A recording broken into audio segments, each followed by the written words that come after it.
15 अगस्त 1872 श्री अरविन्दको जन्म कोलकातामा भएको थियो। उनका पिता डाक्टर कृष्णधन घोष उनलाई उच्च शिक्षा दिएर उच्च सरकारी पदमा आसीन भएको देख्न चाहन्थे। त्यसैले उनले आफ्नो पुत्रलाई अङ्ग्रेजी जीवनशैलीमा संस्कारित गर्न 5 सालको उमेरमै दार्जिलिङको स्कुलमा पठाए। त्यसको 2 वर्षपछि मात्र 7 वर्षकै उमेरमा बेलायत पठाए। भारत स्वतन्त्रताको लडाईँको शङ्खनाद भइरहेको समयमा 7 वर्षका उमेरमा बेलायत गएका श्री अरविन्द 14 वर्षपछि सन् 1893 भारत फर्किए। अरविन्द एउटा बङ्गालको बडो प्रतिष्ठित परिवारमा जन्मिनु भएको। उहाँको बुवा डाक्टर हुनुहुन्थ्यो र उहाँको बुवाको अध्ययन इङ्ल्यान्डमा भएको थियो र इङ्ल्यान्डमा प्र्याक्टिस पनि गर्नुभयो मेडिकल। उहाँलाई पाश्चात दर्शनले एकदम प्रभावित गरेको थियो, इङ्ग्लिस स्टाइलले। उहाँ चाहिँ भारतीय कुनै चिज पनि मन पराउनुहुन्थेन। चाहनुहुन्थ्यो कि बङ्गाली हुनुहुन्थ्यो त मेरो छोरा इङ्ग्लिसमै बोलोस्, मेरो श्रीमती मसँग इङ्ग्लिसमै बोलोस्। र 7 वर्ष हुँदा साथै उहाँलाई चाहिँ अब इङ्ल्यान्ड जाऊ, तिमी इङ्ल्यान्ड पढ्न, इङ्ग्लिस कल्चरमा उहाँ इङ्ल्यान्ड पठाइदिनु हो। उनले अङ्ग्रेजी, जर्मन, फ्रेन्च, ग्रिक र ल्याटिन भाषामा पूर्ण दक्षता हासिल गरेका थिए। बेलायतमै श्री अरविन्द भारतको स्वतन्त्रता सङ्ग्रामलाई सहयोग गर्ने देशभक्तहरूको एक गुप्त समूहमा समावेश भइसकेका थिए। उनी अति नै प्रतिभावान थिए। मात्र 18 वर्षको उमेरमा अत्यन्तै कठिन मानिने अङ्ग्रेजहरूले प्रशासन छान्ने भारतीय सिभिल सेना ICS को परीक्षामा उनी प्रथम भए। तर अङ्ग्रेजहरूको गुलामी शासन यन्त्रको पूर्जा भएर कार्य गर्न उनलाई मान्य भएन। घोडचढीको प्रयोगात्मक जाँचमा उनी उपस्थित भएनन् र त्यो सेवाबाट बाहिरिए। त्यो बेला कस्तो थियो भने इन्डियाको सबभन्दा ठुलो सर्भिस अहिले पनि IAS भन्छ, इन्डियन एडमिनिस्ट्रेटिभ सर्भिस। त्यो एउटा इन्डियन सिभिल सर्भिस भन्थ्यो। अङ्ग्रेजहरूले त्यो जाँच लिन्थ्यो, त्यसमा जो पास हुन्थे तिनीहरू चाहिँ डिस्ट्रिक्ट मेजिस्ट्रेट भएर आउँथे, ठुल्ठुलो अफसर भएर आउँथ्यो। त्यो ICS एक्जामिनेसन सबभन्दा प्रेस्टिजियस मानिन्थ्यो। अनि अरविन्दको बुवाको पनि इच्छा के थियो भने मेरो छोरा चाहिँ डिस्ट्रिक्ट मेजिस्ट्रेट बनोस्, अफसर बनोस्। अनि त्यो जाँचमा बस्न लगाउनु भयो। अरविन्द त्यसमा चाहिँ रिटन सबै सब्जेक्टमा टप गर्नुभयो। त्यसको एउटा प्र्याक्टिकल जाँच हुन्थ्यो, किन त्यो बेला इन्डियामा गाडीहरू त्यति आइसकेका थिएन। अफसरहरूले घोडा चढ्नु पर्थ्यो। 1901हरूको कुरा हो होइन। त्यो गाडी आइसकेका थिएन, घोडा चढ्नु पर्थ्यो। अनि घोडा चढ्ने चाहिँ प्र्याक्टिस गर्नुपर्ने पुलिस अफसरलाई। त्यो घोडदौडको प्र्याक्टिसमा चाहिँ उहाँ जानेर जानु भएन, किनभने उहाँलाई इच्छा थिएन कि म अङ्ग्रेजहरूको सर्भिस गरौँ। टप गरेर IAS एक्जामिनेसनमा ICSमा टप गरेर पनि प्र्याक्टिकलमा उहाँ जानु भएन। र त्यस कारण म त्यहाँ बडौदाका महाराजा आउनुभएको थियो, त्यहाँसँग उहाँको अलिकति गायकवाडसँग परिचय भयो। गायकवाडले चाहिँ तपाईँ मेरो अध्ययन सकेपछि मेरो राज्यमा आएर मेरो मन्त्री बन्नुहोस् भन्नुभयो। अनि उहाँले अध्ययन सके। इन्डिया आएपछि गायकवाड बडौदाको महाराजको चाहिँ एडभाइजर या मन्त्री जे भनौँ त्यहाँ भएर उहाँले आफ्नो करियर सुरु गर्नुभयो। श्री अरविन्दले 6 वर्षसम्म बडौदा राज्यको विभिन्न पदमा बसेर सेवा गरे। यही कालखण्डमा उनले भारतीय आध्यात्मिक साहित्यको अध्ययन गरे। चारैतिर अङ्ग्रेजी शासनको विरुद्धमा देशभरि आन्दोलनहरू चलिरहेको थियो। गुजरातमा बाल गङ्गाधर तिलकलाई भेटेपछि तिलकको क्रान्तिकारी व्यक्तित्वबाट अरविन्द धेरै प्रभावित भए। उनको हृदयमा स्वराज र देशको स्वतन्त्रताको उत्कण्ठा अझ प्रज्वलित भयो।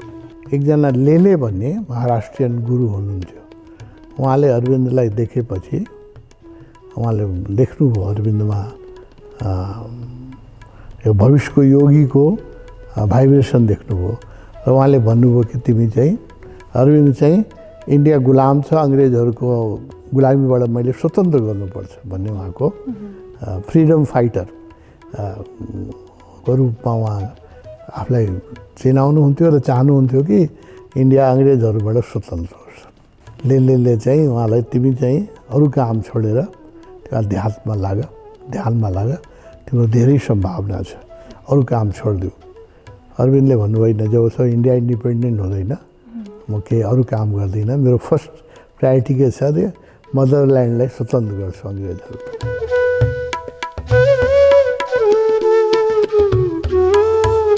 मृणालीसँग अरविन्दको विवाह।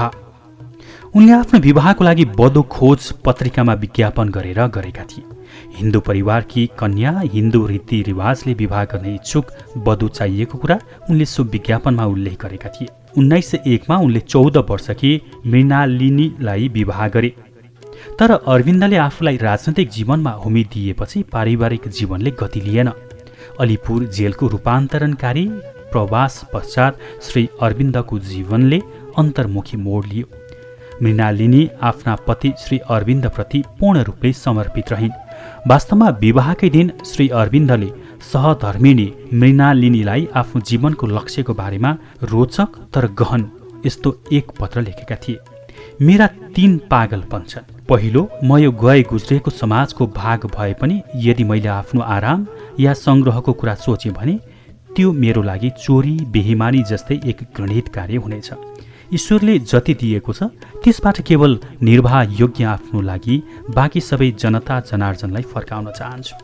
दोस्रो, मैले निश्चय गरेको छु कि म ईश्वर प्राप्त गरेरै छाड्छु। आजको सम्प्रदायवादीहरूको आडम्बरमा मेरो कुनै भरोसा छैन, तर मलाई पक्का निष्ठा छ कि ईश्वर छ। उसलाई एक सच्चा मनुष्यले मात्र प्राप्त गर्न सक्छ। म मार्ग तलास गर्नेछु र त्यसमा दृढ सङ्कल्पले हिँड्नेछु, चाहे कति नै श्रम समय र कष्ट भोग्न नपरोस्। यो लक्ष्यलाई म प्राप्त गरेरै छोड्छु। र तेस्रो, आफ्नो देशलाई म आफ्नै माता जस्तो भावनाले पुज्न चाहन्छु।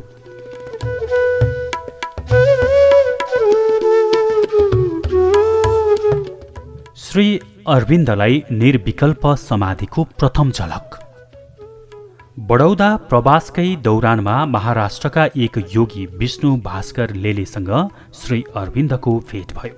शिवपुरी बाबाले भन्नुभएको छ कि लेलेलाई श्री अरविन्द कहाँ साधना सिकाउन मैले पठाएको हुँ।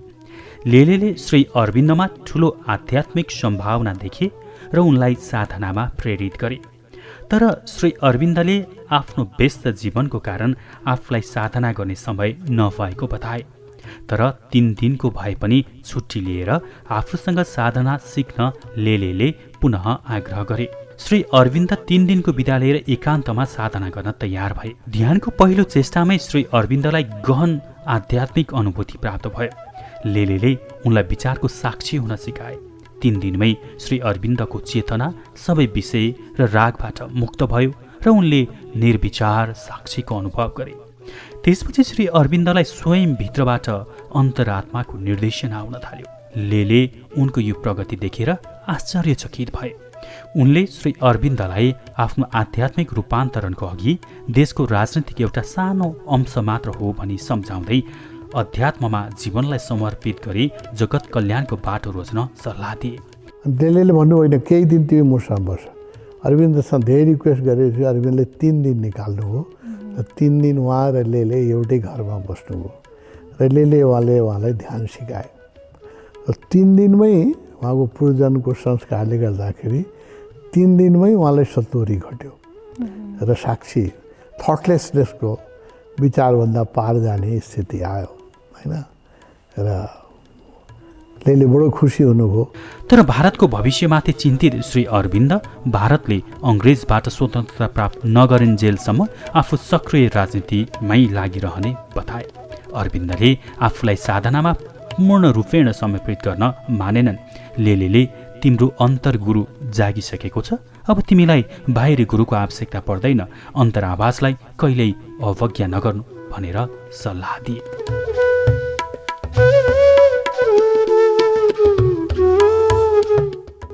श्री अरविन्दको जेल यात्रा र स्वामी विवेकानन्दसँग सम्पर्क। बडोदयाको कार्य छाडेर बङ्गाल क्रान्तिकारी विद्रोहीको केन्द्रबिन्दु भएकोले विद्रोह नेतृत्व गर्ने उद्देश्यले श्री अरविन्द बङ्गाल नेसनल कलेज कोलकातामा प्रिन्सिपल भएर आए। केही बङ्गाली नवयुवकले मुजफ्फरमा जज किङ्सफोर्डमाथि बम हाने, जसमा 2 अङ्ग्रेज महिलाको मृत्यु भयो। यसमा आरोपी खुदीराम बोसले मृत्युदण्ड पाए। यही काण्डमा श्री अरविन्द प्रेरक व्यक्ति हुन् भन्ने आरोप लगाइयो र 5 मार्च 1908मा उनीसहित 34 व्यक्तिलाई गिरफ्तार गरियो र अरविन्दलाई अलिपुर जेलमा राखियो। त्यसबेला अरविन्दले क्रान्तिकारी ज्वाला फैलाएको भूमिकाको सराहना गर्दै अर्का प्रखर क्रान्तिकारी सुभाष चन्द्र बोसले श्री अरविन्दको पथ मेरो लागि अधिक प्रेरणादायी छ भनेर सम्झिएका छन्। गिरफ्तारीबाट श्री अरविन्द सुरुमा आश्चर्यचकित र दुःखी भए, तर उनलाई अन्तर्हृदयबाट आवाज आयो, चिन्ता नगर, पर्ख र हेर। श्री अरविन्दलाई 5 फिट चौडाइ र 9 फिट लम्ब्याइ भएको एकान्त काल कोठरीमा राखियो। गिरफ्तार हुनुभन्दा 1 महिना अघि सारा प्रपञ्च र झन्झटबाट अलग भई एकान्तमा आऊ भन्ने आदेश प्राप्त भएको थियो। लेलेले पनि तिमीमाथि खतरा आएको देखिरहेको छु भनी चेताएका थिए, तर श्री अरविन्द उनको कुरा मान्न तयार भएका थिएनन्। स्वामी विवेकानन्दले आफूले शरीर छोड्नुभन्दा पहिले यो जगतमा जसले पनि आत्मबोधको लागि प्रयास गर्छ भने म शरीरमा रहँ या नरहँ, म उसलाई मद्दत गर्नेछु भन्ने बाचा दिएका थिए। स्वामी विवेकानन्दले शरीर छोडेको 6 वर्ष भइसकेको थियो। श्री अरविन्दको ध्यानस्थ अवस्थामा स्वामी विवेकानन्दसँग सम्पर्क भयो र स्वामीजीको सशरीर दर्शन उनले आफ्नै कोठरीमा पाए। त्यो बेला उहाँको अब अन्तर्यात्रा सुरु भयो कि जेलमा त अरू एक्टिभिटी छैन, अरू भेट्न दिँदैन, के गर्न दिँदैन। अनि उपनिषद, गीता, विवेकानन्द साहित्य पढ्दा पढ्दा उहाँमा त अन्तर्मुखी हुनुहुन्थ्यो। अनि ध्यान घट्न थाल्यो, ध्यान गर्न थाल्यो। विवेकानन्दको साहित्यमा एउटा ठाउँमा विवेकानन्दले बोल्नुहुन्थ्यो, विवेकानन्दको त्यो बडा प्रसिद्ध युक्ति छ कि म शरीरमा रहँ या नरहँ, यो संसारमा कसैले पनि यदि साधना गर्न खोज्छ भने म उसलाई डाइरेक्टली र या इन्डाइरेक्टली मद्दत गर्छु। त्यो विवेकानन्दमाथि उहाँले ध्यान गर्न थाल्नुभयो, उहाँको साहित्य पढ्न थाल्नुभयो र त्यसले गर्दाखेरि अब विवेकानन्दले शरीर छोडेको 6 वर्ष भइसकेको थियो। र अध्यात्म कस्तो जगत छ। सशरीर विवेकानन्द उहाँको कोठामा प्रकट हुनुभयो। 1 दिन होइन, 2 दिन होइन, अरविन्द साहित्यमा मैले डिटेलमा पढाएको छ, लगातार 12 दिनसम्म र विवेकानन्दले आएर उहाँलाई ध्यान सिकाउनुहुन्थ्यो। शरीरमा आएर, शरीर छोडेको 6 वर्ष भइसक्यो होइन, शरीरमा आएर उहाँले ध्यान सिकाउनुहुन्थ्यो र बार त्यही भन्नुहुन्थ्यो जो तिमीलाई लेलेले भनेको थियो, राजनीति तिम्रो बाटो होइन। 12 दिनसम्म लगातार श्री अरविन्दले स्वामीजीबाट साधनाका मार्गदर्शनहरू प्राप्त गरे। स्वामी विवेकानन्दले तिम्रो कार्यक्षेत्र अध्यात्म हो, भारतको मूल समस्या राजनीति होइन, यसको मूल समस्या आध्यात्मिक हो। भारत गुलाम छ, पिसिएको छ, यसको कारण आध्यात्मिक दरिद्रता र कातरता पनि हो। तिमी भारतको आध्यात्मिक चेतना जगाउने कार्य गर, आध्यात्मिक जागृति नभई मूल समस्याको समाधान हुँदैन भनी सम्झाए। श्री अरविन्द राजनीतिक क्रान्तिबाट अन्तर्क्रान्तितर्फ। काल कोठरीको त्यो प्रवास उनको साधनाका लागि वरदान साबित भयो। एकान्त माहौलमा उनका गहनतम सम्भावना र संस्कारहरू जागृत भए। त्यो मौन अवस्थामा जीवनले आफूलाई नयाँ सम्भावनाहरूतिर डोर्याएको पाए। आफूलाई 1 वर्ष जेलको एकान्त कोठरीमा राखी गहन साधना गर्ने मौका प्रदान गरेकोमा श्री अरविन्दको मनमा अङ्ग्रेजहरूलाई जीवनभरि धन्यवादको भाव रहिरह्यो। उनको अन्तर्चेतना अति संवेदनशील भयो। उनमा अनेक रहस्यमय अनुभूतिहरू हुन थाले। एकपटक आफ्नै कोठरी अघि रहेको कदमको वृक्षमुनि उनले श्रीकृष्णको दर्शन पाए। श्रीकृष्णबाट उनले रहस्यमय आदेश पाए, तिमी राजनीति र क्रान्तिका कुरा छोडेर शुद्ध अध्यात्ममा लाग। भारतको स्वतन्त्रताको जिम्मेवारी मैले लिएँ। यो उद्देश्यको लागि उपयुक्त व्यक्ति आइसकेको छ। उहाँको इसारा वास्तवमा गान्धीतिर थियो। त्यो व्यक्तिलाई पनि तिम्रो सहयोग र साधनाको शक्ति चाहिन्छ। श्रीकृष्णले अझ आश्वस्त बनाउँदै श्री अरविन्दलाई भन्नुभयो, म माथि पूर्ण विश्वास गर। भारतको स्वतन्त्रता म तिमीलाई तिम्रो जन्मदिनको उपहारको रूपमा प्रदान गर्नेछु। श्रीकृष्णको कृपाले 1 वर्षभित्रै श्री अरविन्द जेलबाट छुटे। अलिपुर जेल अहिले पनि छ, जुन कोठामा अरविन्दलाई राखेको थियो त्यो कोठालाई त अहिले इन्डिया गभर्मेन्टले चाहिँ एउटा मन्दिर जस्तो बडो पवित्र स्थान बनाएको छ। त्यो टुरिस्टहरू हेर्न जान्छन् त्यसलाई। त्यो सेलको गेटमै एउटा चाहिँ कदमको रुख थियो। कदम कृष्णको प्रिय रुख हो होइन। मथुरा वृन्दावनमा कदमकै रुखको मुनि कृष्ण लीला गर्नुभएको सुने होला। अनि कृष्णको भक्तहरूले कदमको रुखलाई खुब पूजा गर्छ, जस्तो बुद्धिस्टले पिपलको रुखलाई गर्छ त्यस्तै त्यो कदमको रुख थियो। एक दिन चाहिँ अरविन्द ध्यान गर्दा गर्दा अब विवेकानन्दले 12 दिन भन्दाखेरि पनि उहाँ मान्नु भएन। अनि अरविन्द कृष्ण प्रकट हुनुभयो त्यहाँ। र यो अब 110 वर्ष पुरानो घटना हो है। यसमा सामान्य व्यक्तिलाई विश्वास पनि हुँदैन। र श्रीकृष्णले के भन्नुभयो भने तिमीलाई जुन स्वामी विवेकानन्दले भनिराख्नु भएको छ, जुन लेलेले भनिराख्नु भएको छ, तिमी जोग गर्नलाई धर्म गर्नलाई जन्मेको हो, तिमी चाहिँ राजनीति गर्नलाई जन्मेको होइन। अनि अरविन्दको जुन उखान थियो त्यो उल्टाउनु भयो, म राजनीति छोडिदिन्छु, र इन्डिया स्वतन्त्र भएपछि म राजनीति छोडिदिन्छु। श्रीकृष्णले के भन्नुभयो भने श्रीकृष्णले शरीर छोडेको त 5000 वर्ष भइसकेको थियो। उहाँले के भन्नुभयो भने हेर आई प्रमिस यु। अनि अरविन्द खालि इङ्ग्लिस बोल्नुहुन्थ्यो होइन। श्रीकृष्णले उहाँको लागि इङ्ग्लिसमा कुरा गर्नु पर्यो। I promise you that India will become independent होइन। And you leave this job to me भन्नुभयो श्रीकृष्णले। मलाई यो छोडिदियो तिम्रो काम, तिमी चाहिँ मेरो काम गर, तिमी ध्यान गर होइन। पनि उहाँ मानिराख्नु भएको थिएन अरविन्द। अनि श्रीकृष्णले के प्रमिस गर्नु भनेर the independence of I promise you that independence of India will come as your birthday gift. अरविन्दलाई भित्रबाट ब्रिटिस भारत छोड्ने आदेश प्राप्त भयो र त्योसँगै स्वामी विवेकानन्दकी शिष्य भगिनी नवोदिताले यस्तै सन्देश प्राप्त भएको कुरा बताइन्। भगिनी नवोदितालाई आफ्नो अन्तर्मनमा स्वामी विवेकानन्दले पठाएका सन्देशहरू प्राप्त हुन्थे। राजनीतिको पनि गहिरो नसा हुँदो रहेछ, तर श्री अरविन्दको नियतिले उनलाई अर्कै बाटोमा अघि बढ्ने तारतम्य मिलाइसकेको थियो।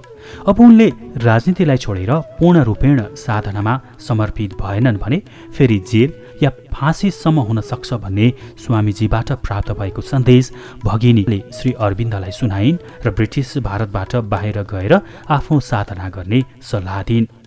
4 अप्रिल 1910 श्री अरविन्द फ्रान्स प्रशासित पण्डोचरी आइपुगे र 1950सम्म त्यही प्रवास गरे। जीवनका 26 वर्ष उनी एउटै कोठामा मौन साधनारत भए, त्यहाँबाट कतै पनि निस्किएनन्। र पाण्डुचेरीमा उहाँले चाहिँ आफ्नो साधना गर्नुभयो। 1911 देखि 1950 उहाँले शरीर छोड्नुभयो। कति वर्ष भयो? 39 वर्ष हो होइन। 39 वर्ष उहाँले पाण्डुचेरी छोड्नु भएन। त्यसपछि उहाँले कठिन तपस्या गर्नुभयो। 39 इयर्स होइन। एउटै सिटीमा, त्यो सहरबाट बाहिर कहिले बाहिर राख्नु भएन। पछि चाहिँ एउटै घरमा एउटा कोठाबाट पनि 26 वर्ष उहाँ निस्किनु भएन, एउटै कोठामा 26 इयर्स। साधना भनेको त सजिलो कुरा होइन। पाण्डुचेरीका प्रारम्भका दिनहरू कष्टकर थिए। श्री अरविन्द सुरुवातका दिनमा 2 कोठाको सानो घरमा 4 शिष्यका साथ बसे। ती दिनहरू चरम आर्थिक अभाव र गरिबीका थिए। घरमा बत्ती थिएन र प्रत्येक दिन 2 मैनबत्ती किनिन्थ्यो। एक श्री अरविन्दलाई लेखपढ गर्न दिइन्थ्यो, अर्को आश्रमको सबै कार्य गर्न उपलब्ध हुन्थ्यो। बाहिरको नलमा नुहाउनु पर्थ्यो। पुरै आश्रममा एउटा मात्रै तौलिया थियो। आश्रमसँग पैसै थिएन। आश्रममा बाथरुम पनि थिएन। सार्वजनिक बाथरुममा जानु पर्थ्यो। आश्रममा श्री अरविन्दले नुहाइसकेपछि मात्रै अरू आश्रमवासीहरूले त्यही तौलिया प्रयोग गर्थे। सन् 1912 श्री अरविन्दले आफ्ना कोलकाताका मित्र मोतीलाल रोयलाई आर्थिक समस्याले आजित भएर यस्तो अत्यन्तै मार्मिक पत्र पठाए। आश्रममा अहिले जम्मा 8 आना मात्र बाँकी छ र 7 जना आश्रित छन्। आजको छाक त टारिएला, तर भोलि के हुन्छ थाहा छैन। हामीलाई सहयोग गर्ने यहाँ कोही पनि छैन। त्यसैले जसरी भए पनि 50 रुपियाँ तुरुन्त पठाउनु र यसका लागि शारीरिक, मानसिक, आध्यात्मिक सबै शक्तिको प्रयोग गरे पनि हुन्छ। हुन त हामीलाई विश्वास छ भगवानले हामीलाई हेर्नेछन्, तर भगवानको अन्त्यसम्म कुराएर परीक्षा लिने अत्यन्तै पुरानो नराम्रो बानी छ। जब इन्डिया इन्डिपेन्डेन्ट भयो 1947 उहाँले पहिले घोषणा गरिदिनु भएको थियो, India will become independent on my birthday भनेर पहिले घोषणा। त्यो इन्डिया इन्डिपेन्डेन्ट भएपछि सबैले उहाँलाई सम्मान गरे। उहाँको अल इन्डिया रेडियोबाट उहाँको उद्घोषण होस् भनेर अल इन्डिया रेडियो, त्यो बेला टिभी थिएन 1947 अल इन्डिया रेडियोको स्टेसन म्यानेजरहरू त्यहाँ गए, त्यहाँबाट उहाँको प्रवचन भयो, बोल्नुभयो उहाँले। त्यसपछि उहाँलाई पण्डित नेहरूले, राजेन्द्र प्रसादले सबैले अफर के गर्यो भने तपाईँ इन्डियाको फर्स्ट प्रेसिडेन्ट भन्नुहोस्, किन तपाईँ जोगी पनि हुनुहुन्छ र राजनीतिक अध्ययन पनि छ, इङ्ल्यान्डमा पढ्नु भएको सबै गुण छ, so you become the first president of India. उहाँले त्यही चाहिँ मान्नु भएन।